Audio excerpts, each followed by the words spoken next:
이제까지 우리는 3주에 걸쳐서 성찬에 대한 교리들을 살펴보았습니다. 성찬은 예수 그리스도의 고난과 죽으심을 상징하는 이 증표로서 우리의 이 육적인 감각, 그러니까 이 시각과 미각 등의 감각을 통해 복음을 제시받는 역할을 하는 것입니다.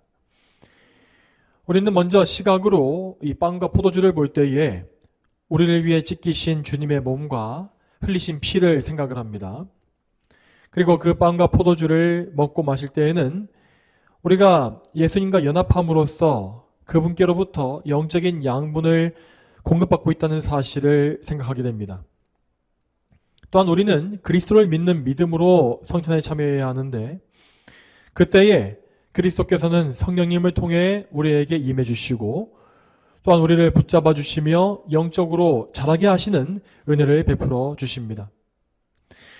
자, 이처럼 우리는 성찬을 통하여서 예수 그리스도의 은혜를 깊이 생각하고 또한 실제로 받아서 누릴 수가 있는 것입니다.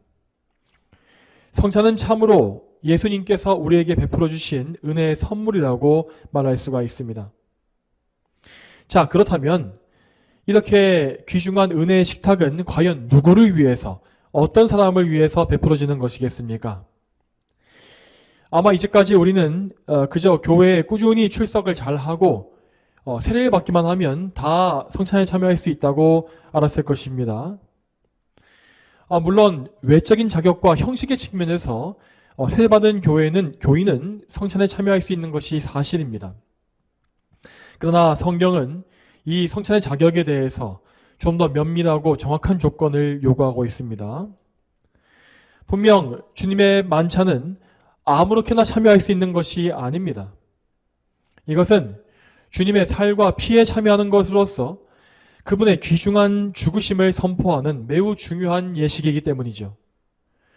그러므로 우리는 성찬에 참여하기 위해 필요한 자격이 무엇인지를 깊이 생각해보고 우리 자신을 다시 한번 돌아봐야 할 것입니다. 그러면 오늘 요리문답을 같이 읽어보겠습니다. 오늘 요리문답은 81문과 82문입니다. 이 중에 먼저 81문을 묻고 답하겠습니다. 제가 질문하겠습니다. 81문. 주님의 식탁에는 누가 참여할 수 있습니까? 진정으로 자신의 죄를 슬퍼하고 그리스도 때문에 자신이 용서함 받았다는 것과 자신에게 남아있는 연약함이 그리스도의 고난과 죽음에 의해 덮어지는 것을 믿으며 그들의 믿음이 더욱 강해지고 삶이 더욱 거룩해지기를 간절히 소원하는 자입니다. 그러나 진실한 심령으로 하나님께 돌아서지 않은 위선자들은 그들의 심판을 먹고 마시는 것이 됩니다. 아멘. 오늘날 대다수의 교회는 이 성찬 참회의 자격이라고 하는 것을 거의 생각하지 아니하며 가르치지도 않습니다. 앞서 말씀드린 바와 같이 많은 교회들은 그저 교회에 출석을 하고 일정 기간이 지나면 세례를 주고 세례를 주고 나면 곧바로 성찬에 참여할 자격을 부여해 줍니다. 물론 성찬식 이전에 성찬에 대한 메시지를 전파하는 경우도 있지만 사실 성찬이 무엇인지를 구체적으로 가르치고 깊이 생각하게 하는 경우는 거의 없다시피 합니다. 이런 이유로 인해서 오늘날 많은 교인들은 성찬이 무엇인지를 잘 알지 못한 채로 그저 여기에 참여하는 것을 볼 수 있습니다.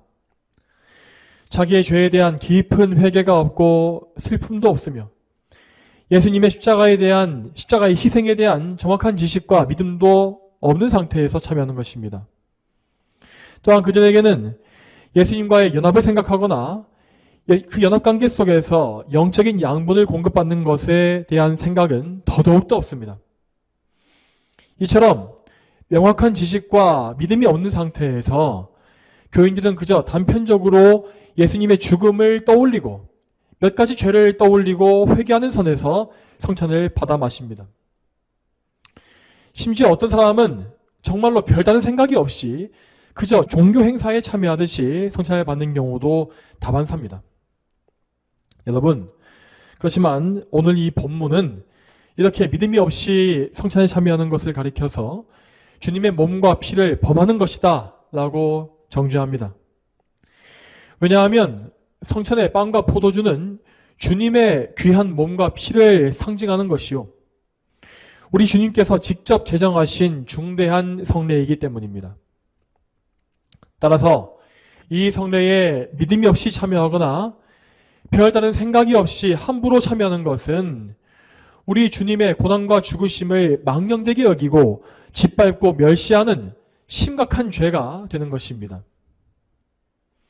이러한 사실을 생각해 볼 때에 오늘날의 수많은 교회들에서는 성찬식을 할 때마다 주님의 몸과 피를 범하고 모욕하는 죄가 너무나 많이 지어지고 있는 것입니다. 이러한 성찬에는 주님의 은혜가 임하는 것이 아니라 오히려 형벌이 임합니다. 오늘 본문 29절 말씀에 주님의 몸을 분별하지 않고 먹고 마시는 자는 자기가 받을 형벌을 먹고 마시는 것이다 라고 하였습니다. 또 이어서 30절을 보게 되면 이 형벌이 무엇인지가 나와 있는데 그것은 약해지는 것, 병드는 것, 잠자는 것이라고 되어 있습니다. 여기에서 잠을 잔다고 하는 것은 곧 죽는 것을 의미합니다. 여러분, 우리는 이러한 말씀을 분명한 사실로 받아들여야 합니다. 우리 주님의 죽으심과 그분의 보혈은 결코 가볍게 여길 수가 없는 것입니다. 그러므로 성찬식을 더럽히는 사람은 예수님을 모욕하는 신성모독의 죄를 범하는 것이며 결국 이로 인하여 무서운 심판에 처할 수밖에 없는 것입니다. 따라서 말씀 사역자들은 이러한 말씀의 엄중함을 깨닫고 성도들을 일깨우는 데에 최선을 다해야 합니다. 그렇게 하지 않으면 그가 맡은 회 중에서는 분명 성찬을 합당치 않게 받는 사람들이 나올 것이고 그 죄에 대한 책임은 그들뿐만 아니라 곧 목회자에게 돌아갈 수밖에 없습니다. 자, 여러분, 그렇지만 한편으로 우리는 이 심판의 말씀에 대해서 잘못된 두려움은 가지지 말아야 할 것입니다. 자, 제가 한번 여러분께 질문을 해보겠습니다. 자, 성찬을 받기 이전에 죄를 너무 많이 짓게 되면 성찬을 받지 말아야 하는 것입니까? 아니면 받아야 하겠습니까? 어떠신 것 같습니까? 자, 실제로 교회 안에 많은 사람들은 이러한 두려움을 가지고 있는 것을 볼 수 있습니다. 내가 지난주에 너무 많이 죄를 지었기 때문에 내가 보기에도 너무나 삶이 실망스럽기 때문에 성찬 받는 것이 참 거리낀다, 이런 마음을 가지는 것이죠. 자, 이러한 생각은 인간적으로 상당히 분별력이 있는 것처럼 보입니다. 하지만 이것은 실상 그리스도의 은혜에만 의지하지 아니하는 불신앙입니다. 자, 만일 누군가가 정말로 한 주간의 삶을 부끄럽게 살아왔고 그것을 슬퍼하고 있다고 한다면 오히려 그 사람이야말로 성찬에 반드시 참여해야 하는 것입니다. 자, 왜냐하면 우리는 우리의 공로로 성찬을 받는 것이 아니라 예수님의 공로와 은혜로만 성찬을 받기 때문입니다. 자, 이에 대해서 오늘 요리문답 81문은 말하기를 진정으로 자신의 죄를 슬퍼하고 라고 하였습니다. 자, 그런데 이 번역은 이 요리문답의 원문의 내용을 다 살리지 못한 번역입니다. 원래의 내용은 단지 자기의 죄만 슬퍼하는 것이 아닙니다. 이 원문을 직접 번역하자면 자기의 죄로 인해서 자기 자신에 대해서 슬퍼하고 라고 되어 있는 것을 우리는 볼 수 있습니다. 자, 여러분 잘 기억하십시오. 우리는 나의 죄를 슬퍼하는 것보다 나 자신에 대해서 슬퍼하는 것이 맞습니다. 오늘 이 말씀을 정말 많이 전하고 있는데요. 이것은 곧 자신의 타락한 본성을 슬퍼하는 마음입니다. 내가 하나님 앞에 얼마나 비참한 죄인인지를 생각하고 내가 죄인이라는 그 사실, 나의 죄인됨을 비통해하는 것입니다. 자, 이러한 마음에 대해서 성경적인 근거를 보겠습니다. 먼저 시편 40편 12절을 보겠습니다. 무수한 재앙이 나를 애워싸고 내 죄악들이 내게 덮쳤으므로 내가 쳐다볼 수조차 없고 그 죄악들이 내 머리카락보다 많으므로 내가 낙심하였습니다. 아멘. 이 말씀에서 다윗은 자기의 죄악들이 자신의 머리카락보다 더 많다고 하였습니다. 자, 그런데 이 말은 결코 과장된 표현이 아닙니다. 정말로 우리가 짓고 있는 죄들은 도저히 우리가 셀 수 없을 만큼 무수히 많습니다. 자, 우리는 단지 십계명을 정면으로 어기는 것으로만 죄를 짓는 것이 아닙니다. 우리는 모든 순간에 하나님의 완벽한 기준을 절대 만족시키지 못하고 있습니다. 우리의 사랑에는 언제나 흠이 있고 감사와 충성심에도 항상 모자람이 있습니다. 자, 그리고 하나님은 완전히 공의로운 분이시기 때문에 이 모든 부족함, 이 모든 결핍 역시 다 죄로 간주하십니다. 자, 그러므로 우리는 정말 숨쉬듯이 죄를 짓고 있으며 그 죄는 모두 하나님 앞에 드러나 있고 하나님은 그것을 알고 계십니다. 사실이 이러하다면 우리가 과연 우리의 죄들을 일일이 하나하나 슬퍼하고 회개하는 것이 가능한 일이겠습니까? 그리고 하나님께서 원하시는 회개가 그러한 것이라면은 이 세상에 과연 구원받을 사람이 있겠습니까? 자, 여러분, 그 누구도 자기의 모든 죄를 하나하나 다 인식하고 회개할 수는 없는 것입니다. 그러므로 하나님께서 기뻐하시는 참된 회개란 것은 그 무수히 많은 죄를 만들어낼 수밖에 없는 내 본성 자체를 돌이키고 용서받는 것입니다. 이에 대해서도 시편 말씀을 보겠습니다. 시편 51편 5절 말씀을 같이 보겠습니다. 자, 5절을 읽고 바로 이어서 10절을 읽겠습니다. 5절과 10절 말씀 두 절입니다. 자, 읽겠습니다. 5절부터 시작. 보소서, 내가 태어날 때부터 악하였고 내 어머니가 잉태할 때부터 죄가 있었습니다. 10절입니다. 하나님이시여, 내 안에 깨끗한 마음을 창조하시고 내 안에 견고한 영을 새롭게 하여 주소서. 아멘.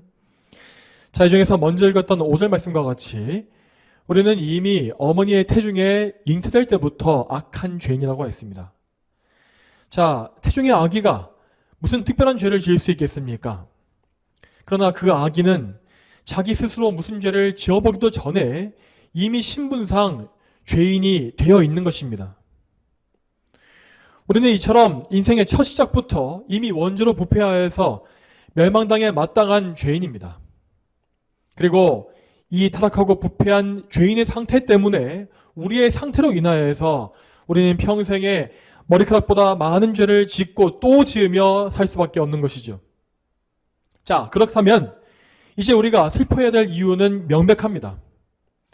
우리는 가장 먼저 우리 자신의 죄인됨에 대해서 슬퍼하고 아파해야 합니다. 다윗이 10절에서 말한 바와 같이 나의 속사람, 마음이 더러워진 것을 인정하고 나의 속에 있는 이 마음을 깨끗하게 새롭게 창조해달라고 하나님께 간구해야 하는 것입니다. 우리는 나 자신, 나 스스로를 미워하고 겸손히 낮춰야 합니다. 그리고 나의 인격 전체가 그리스도의 보혈로 덮여지고 의로 옷 입혀지기를 구해야 합니다. 이렇게 나 자신의 비참함을 슬퍼하며 그리스도께 의지하는 그 사람이 성찬에 참여할 수가 있다는 것입니다. 자, 계속 이어서 81문의 내용을 보겠습니다. 자, 다음 문장에 그리스도 때문에 자신이 용서받았다는 것과 자신에게 남아있는 연약함이 그리스도의 고난과 죽음에 의해 덮여지는 것을 믿으며 라고 하였습니다. 자, 이 부분은 좀 길긴 하지만 요약하자면 우리의 죄를 사하시는 그리스도에 대한 믿음을 풀어서 설명한 것입니다. 자, 여기에서 중요한 핵심은 이것입니다. 우리는 여기에서 그리스도의 보혈, 예수님의 피가 가지는 두 가지 능력, 기능을 기억해야 합니다. 보혈의 첫 번째 능력은 맨 처음에 우리의 모든 죄를 완전히 용서해서 의롭게 하는 것입니다. 그리고 또 이어지는 보혈의 두 번째 능력은 날마다 우리의 죄의 오염을 씻어서 정결하게 하는 것입니다. 이처럼 예수님의 보혈은 우리를 죄에서 구원해주고 또한 구원 이후에도 날마다 죄로부터 깨끗하게 해주십니다. 우리는 이 사실을 믿음으로써 그리스도의 은혜에 전적으로 의지해야 합니다. 자, 이렇게 보혈의 능력을 신뢰하는 사람은 자신이 그 보혈로 인하여서 보혈의 능력으로 인하여서 실제로 변화할 수 있다는 사실을 믿습니다. 참된 성도는 자기에게 남아있는 바 죄성과 연약함을 항상 알고 있고 깊이 생각을 합니다. 자, 그렇기 때문에 그는 절대로 자기의 지금 상태에 만족할 수가 없는 것이고 항상 하나님 앞에서 부끄러움과 슬픔을 느끼는 것이지요. 그럼에도 불구하고 그는 보혈의 능력, 자기의 능력이 아니라 보혈의 능력에 의지하여서 자기의 연약함을 이길 수 있다고 진정으로 믿습니다. 비록 나에게는 아무런 능력이 없지만 주님의 보혈에는 능력이 있습니다. 나는 정말로 아무것도 할 수가 없지만 주님의 보혈에 의지하면 나는 모든 것을 할 수 있습니다. 이 사실을 믿기 때문에 성도는 그리스도의 은혜를 구하면서 성찬도 받는 것입니다. 그렇지만 반대로 나의 죄성을 이기게 하는 그리스도의 은혜를 믿지 않는 사람은 성찬에 참여해서는 안 됩니다. 자, 이러한 사람은 그리스도의 피를 멸시하는 사람이고 그리스도의 희생제사를 무의미한 것으로 여기는 사람이기 때문입니다. 그러므로 만일 우리가 보혈의 능력을 믿는다고 입으로 말하면서도 계속해서 무력함에 서접혀 있다면 우리는 지금 보혈의 능력을 믿는 것이 아닙니다. 보혈의 능력을 믿는 사람은 결코 무기력하게 죄에 얽매여 있지 않으며 주저앉아 있지 않습니다. 그는 오히려 그것을 털고 일어나서 기도함으로 보혈의 능력을 간구하고 능력을 실제로 얻습니다. 그렇게 함으로써 그는 보혈의 능력으로 말미암아 죄를 이길 수가 있고 점차로 성화되어가는 삶을 살 수가 있는 것입니다. 자, 계속 이어서 81문의 내용을 또 보겠습니다. 81문의 세 번째 문장에 이렇게 나와 있습니다. 그들의 믿음이 더욱 강해지고 삶이 더욱 거룩해지기를 간절히 소원하는 그 자입니다. 라고 되어 있습니다. 자, 여기 나와 있는 이 사람은 곧 진정으로 회개하기를 바라는 사람입니다. 자기의 죄를 미워하고 그 죄를 끊기를 바라는 사람, 그리고 죄를 끊음으로써 더 거룩하여 그리스도를 닮아가고자 하는 사람, 이런 참된 회개의 마음을 가진 사람이 성찬에 참여할 수가 있다는 것입니다. 자, 그리고 이번에도 이 사람과 반대되어 있는 사람은 성찬에 참여할 수가 없습니다. 참된 회개를 거부하고 죄를 사랑하는 사람을 가리켜 우리는 위선자라고 부릅니다. 그들은 말씀에 의해서 회개를 명령받음에도 불구하고 죄에서 돌이키려고 하진 않습니다. 자, 예를 들어서 누군가를 미워하는 마음을 가진 사람이 있다고 가정해 보겠습니다. 어느 날 그는 말씀을 통하여서 그 이웃에 대한 미움을 속히 버리고 회개하라는 명령을 받았습니다. 자, 그런데 이 경우에 회개의 마음이 있는 사람은 자기의 죄를 깨닫고 그 죄에서 떠나기 위해서 하나님의 은혜를 구합니다. 자, 비록 단번에 그 미움의 죄를 끊어버리지 못한다 할지라도 그는 그 죄의 악함을 알고서 하나님 앞에 바로 서기 위해서 몸부림을 친다는 것입니다. 자, 그렇지만 지금 언급하고 있는 위선자들은 죄를 지적하는 말씀을 거부해버립니다. 그리고 그는 이렇게 생각을 합니다. 자, 말씀은 이렇게 명령하지만 나는 지금 내 죄를 버리고 싶지 않다. 나에게는 그를 미워할 만한 충분한 이유가 있고 나는 이것을 그래서 죄라고 생각하지 않는다. 자, 당연히 이것은 다른 죄에도 모두 적용할 수 있겠습니다. 폭력이나 도둑질, 거짓말, 탐심, 육신의 정욕, 명예와 권력, 성공에 대한 욕망 등등 정말 모든 종류의 죄가 다 여기에 포함될 수 있습니다. 자, 그런데 문제는 우리에게 정말 이 죄를 회개할 마음이 있는가 없는가 하는 문제입니다.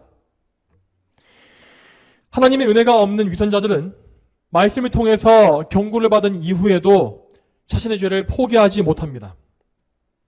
그들은 계속해서 도둑질을 하고 계속해서 세상의 성공을 숭배하며 혹은 음란한 정욕과 탐욕을 쫓아갑니다. 그러면서도 그들은 그 죄에 대해서 어쩔 수가 없다. 남들도 다 이렇게 한다. 하나님도 이것만큼은 이해해 주시지 않겠는가 등등 온갖 면죄부를 스스로 부여하는 것이죠. 이렇게 자기 양심을 죽이고 마취하는 일들이 반복되어지면 어느새 그의 양심은 완전히 마비되어 버리고 자신의 죄에 대해서 완전히 무감각한 상태가 되어버리는 것입니다. 이렇게 양심이 죽은 상태에서 회개할 마음이 없이 안일하게 성찬식에 참여하는 것, 이것이 바로 성찬을 더럽히고 자기 형벌을 먹고 마시는 죄인 것입니다. 자, 여러분, 그러면 이러한 사람들은 왜 이토록 심각한 위선에 빠지는 것이겠습니까?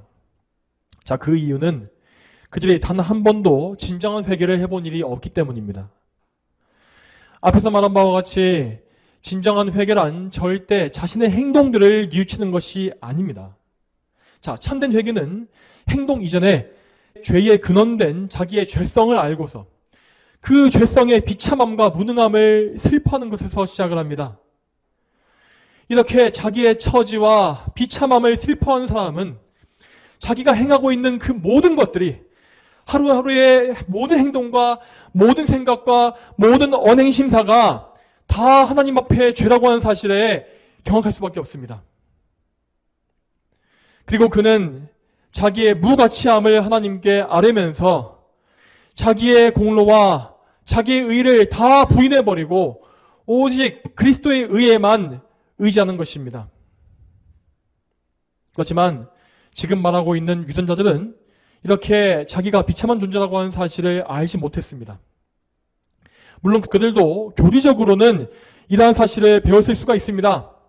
하지만 그들의 회개는 단편적으로 자기의 행동을 몇 가지 행동을 집어서 뉘우치는 선에서 그칩니다. 자, 그러한 선에서는 그들도 자기 죄에 대해서 슬퍼할 수가 있고 그것을 고칠 수도 있습니다. 그렇지만 그들은 나 자신 자체가 하나님 앞에 죽어마땅한 죄인이라는 사실은 인정하지를 못합니다. 자, 그렇기 때문에 그들은 자기가 별로 중요치 않게 여기는 것들은 회개하는 척하지만 자기가 정말 포기할 수가 없고 사랑하고 있는 것에 대해서는 죄를 인정하지 아니하며 끝까지 자기의 의견을 고수하는 것입니다. 사랑하는 성도 여러분, 우리는 절대로 이러한 상태에 빠지지 말아야 합니다. 우리는 항상 하나님의 계명을 통하여서 죄의 기준이 무엇인지를 알아야 하고 또한 그 기준에 나 자신을 비추어 보아서 나에게 있는 죄들을 들춰내야 합니다. 그리고 계명이 정죄하고 있는 죄가 나에게 있다고 한다면 우리는 반드시 그 죄를 하나님께 아뢰고 그 죄를 끊고 돌이키기 위해서 마음과 뜻과 목숨을 다해야 하는 것입니다. 우리가 가질 수 있는 제일 나쁜 태도가 무엇입니까? 그것은 죄를 알게 됐음에도 불구하고 회개를 거부하는 태도입니다. 우리는 반드시 이러한 강팍함을 버리고 우리의 마음을 부드럽게 해달라고 하나님께 간구해야 합니다. 그리고 그 하나님의 은혜에 의지하여서 평생의 죄를 버리고 평생의 죄와 싸우는 경건의 삶, 그리스도와 연합되어진 삶을 살아야 하는 것입니다. 이렇게 죄와 싸우며 그리스도의 은혜를 믿고 의지하는 사람은 모두 성찬식에 참여할 수가 있습니다. 그들은 그 식탁에서 예수님께 환영을 받을 것이며 그분의 몸과 피에 참여함으로써 귀중한 은혜를 함께 누릴 수가 있습니다. 자, 그러면 다음으로 82문을 보겠습니다. 82문 말씀 교리를 제가 질문하고 답하겠습니다. 질문하겠습니다. 고백과 삶에 의해 불충실하고 경건하지 못함을 드러내는 자가 주님의 성찬에 참여할 수 있습니까? 안 됩니다. 그것은 하나님의 언약을 모독하는 일이며 전 회중에게 하나님의 진노를 초래하는 일입니다. 따라서 그리스도 및 사도들의 교훈에 따라 그리스도의 교회는 천국의 열쇠를 공적으로 사용하여 그들이 회개할 때까지 그들을 성찬에서 배제시킬 의무가 있습니다. 자, 먼저 82문의 질문을 보게 되면요, 거기에는 성찬에 참여할 수 없는 죄인의 사례가 나와 있습니다. 자, 거기 무엇이라 되어 있습니까? 고백과 삶에 의해 불충실하고 경건하지 못함을 드러내는 자라고 되어 있습니다. 자, 여기 나와 있는 이 사람은 단지 연약하고 무능하기 때문에 죄 가운데 있는 사람이 아닙니다.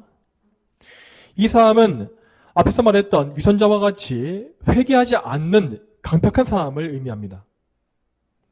그런데 이렇게 회개하지 않는 위선자가 성찬식에 참여하게 되면 그 문제는 그 한 사람의 정죄에서 끝나는 것이 아닙니다. 오늘 요리문답은 말하기를 그의 죄가 전 회중에게 하나님의 진노를 초래한다라고 하였습니다. 자, 그러므로 공기적으로 죄를 짓고 공기적으로 회개하지 않는 이러한 강팍한 사람의 경우에는 그 사람의 경우에는 강제로라도 성찬을 하지 못하게 하는 조치가 필요합니다. 이렇게 성찬에 참여를 금지하는 징계를 가리켜서 우리는 수찬정지라고 부릅니다. 자, 그런데 여기에서 우리는 먼저 교회가 시행할 수 있는 징계 방법들을 잠시 짚고 넘어갈 필요가 있습니다. 교회가 행하는 징계를 우리는 권징이라고 부르는데 여기에는 권면과 견책 그리고 수찬정지와 출교 이렇게 단계별로 징계가 있습니다. 먼저 권면은 잘못을 회개하라는 권고에 해당하고 견책은 한층 더하여서 공개적인 경고와 책망을 말합니다. 그리고 수찬정지는 견책을 받지 아니한 사람에 대해서 성찬을 금지하는 것입니다.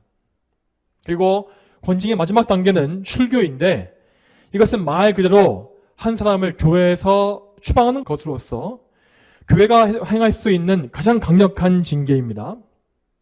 자, 이러한 여러 가지의 권징에 대해서는 다음 주 유료문답에서 자세히 살펴볼 예정입니다. 자, 오늘 우리가 여기서 집중해야 될 내용은 성찬과 관련되어 있는 권징, 수찬정지입니다. 유료문답 82문에서 우리는 교회 열쇠를 공적으로 사용해야 한다는 표현을 보게 됩니다. 자, 이 말과 같이 교회의 열쇠를 공적으로 사용한다라는 말은 곧 공식적인 권징을 가리키는 의미입니다. 교회의 권징이라고 하는 것은 예수 그리스도와 사도들의 가르침에 기초를 두고 있습니다. 먼저 우리 예수님은 마태복음에서 분명히 죄 지은 형제를 권면하고 책망하라고 명하셨고 또한 그 책망을 듣지 아니하는 자들을 이방인과 세리같이 여기라고 하신 바 있습니다. 또한 사도들 역시 교회 안에서 죄를 지은 사람에 대해서 단계적인 권면과 책망 그리고 엄중한 징계를 명한 바 있었습니다. 그러므로 여러분, 교회의 권징이라는 것은 주님의 교회에 반드시 필요한 필수 요소입니다. 자, 권징이라고 하는 것은 특별히 그리스도의 삼직 중에서 왕 직분을 대리하는 기능이라고 할 수 있겠습니다. 왕이신 예수님께서 우리를 다스리시고 죄를 징계하시는 것과 같이 교회는 거기에 속한 각 성도에 대해서 회개치 아니하는 죄를 징계할 권한과 책임을 가지는 것입니다. 특히 성찬에 대해서 교회는 공개적으로 죄를 지은 사람들이 성찬을 받지 못하게 금지해야 합니다. 여기서 공개적인 죄라는 것은 그 사람의 위선과 강팍함이 공개적으로 드러난 것을 의미합니다. 그가 자기 위선을 숨기고 있을 때에는 그를 지적하고 수찬정지를 시키는 것이 어렵습니다. 하지만 그의 죄가 공개적으로 드러나고 그가 공공연하게 죄를 지으면서도 회개하지 않는다면 그 문제는 반드시 공개적으로 징계되고 해결돼야 하는 것입니다. 그러므로 교회는 반드시 그러한 죄인을 공개적으로 엄중히 책망하고 회개를 요구해야 합니다. 그럼에도 그가 자기의 죄를 확실히 회개하지 않는다면 이제 교회는 그를 성찬식의 식탁에서 내보내야 하는 것입니다. 여러분, 성찬식을 금지한다고 하는 것은 단지 음식을 먹고 마시는 것을 금하는 차원이 아닙니다. 이것은 곧 그가 지금 하나님의 나라 밖에 있다는 사실을 선포하는 엄중한 징계입니다. 여러분, 우리 예수님은 성찬식을 제정하실 때에 성찬식의 포도주 잔을 통하여서 새 언약을 세우신다고 말씀하신 바 있습니다. 그러므로 성찬에서 제외된다고 하는 것은 그 사람이 그리스도의 피로 맺은 새 언약과 관련이 없는 불신자임을 선포하는 것입니다. 그 죄인은 이제까지 회개를 거부함으로 말미암아 그리스도에 대한 불신앙을 드러냈으므로 그것에 대한 징계로서 이러한 무서운 정죄를 받는 것입니다. 자, 따라서 수찬정지의 징계를 받은 사람은 결코 그 사실을 불쾌하게 여기지 말아야 합니다. 이것은 결코 개인적인 모욕이 아니라 하나님의 엄중한 책망이기 때문입니다. 또한 여러분, 이러한 징계에는 죄인을 회개하게 하시기 위한 하나님의 사랑과 긍휼 역시 담겨 있습니다. 자, 이에 대해서 이 설교의 본문 중에 하나인 고린도전서 11장 32절을 보겠습니다. 그러나 우리가 주께 심판을 받으며 징계를 받는 것은 우리가 세상과 함께 정죄를 받지 않게 하시려는 것이다. 아멘. 이 말씀과 같이 하나님은 당신의 백성에게 심판과 징계를 내리심으로써 그들을 멸망에서 건지시는 것입니다. 만일 그분께서 우리에게 징계를 내리지 않으신다면 우리는 죄를 알 수가 없고 결국 세상과 함께 영원한 정죄에 처할 수밖에 없는 것입니다.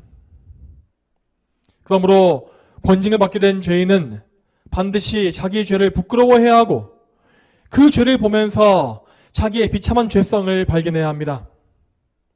그리고 멸망당에 마땅한 자기의 처지를 알며 구원자이신 그리스도께 나와서 죄를 고백하고 죄의 사함을 받아야 하는 것입니다. 자, 이렇게 죄 용서를 받고 회심을 경험한 사람은 이제 더 이상 위선과 외식을 행하지 않을 것입니다.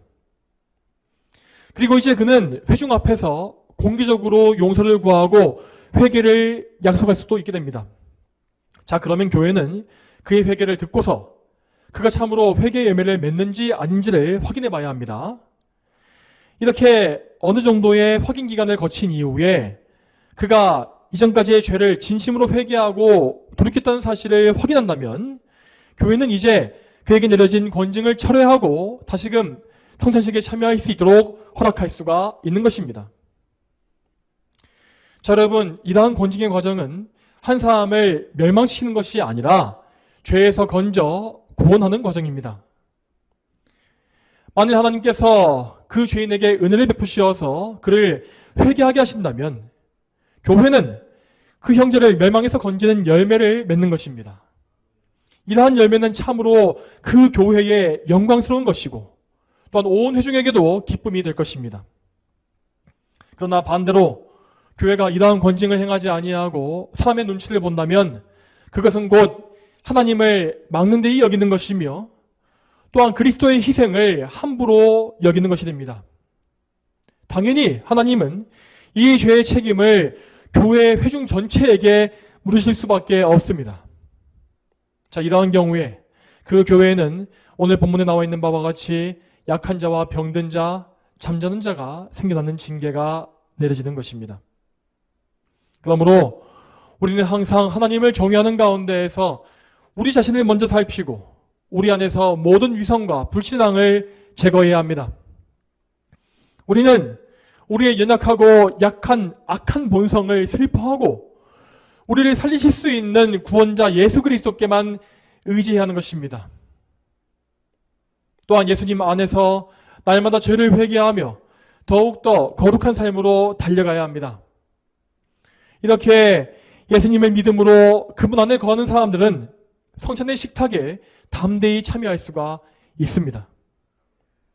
그리고 그들은 그리스도께서 주시는 생명의 양식을 그의 형제들과 함께 누리면서 주님의 몸 안에서 함께 자라가는 영광을 얻을 수 있을 것입니다. 다 함께 기도하겠습니다. 하나님 아버지, 오늘도 성찬식에 대한 마지막 말씀을 살펴보면서 우리가 예수 그리스도의 이 귀한 식탁에 대해서 무엇을 알아야 하는지, 그리고 성찬식의 식탁에 참여할 수 있는 사람이 어떤 사람인지를 생각하게 하심에 감사합니다.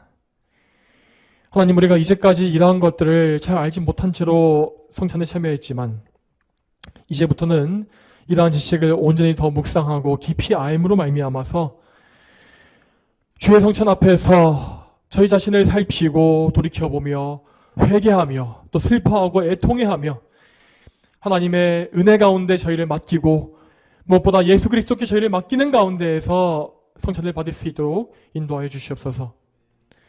저희가 이러한 은혜를 얻음으로 말미암아서 앞으로 성찬 가운데에서 주님의 그 놀라운 은혜를 받고 누릴 수 있도록 인도해 주시길 소망합니다.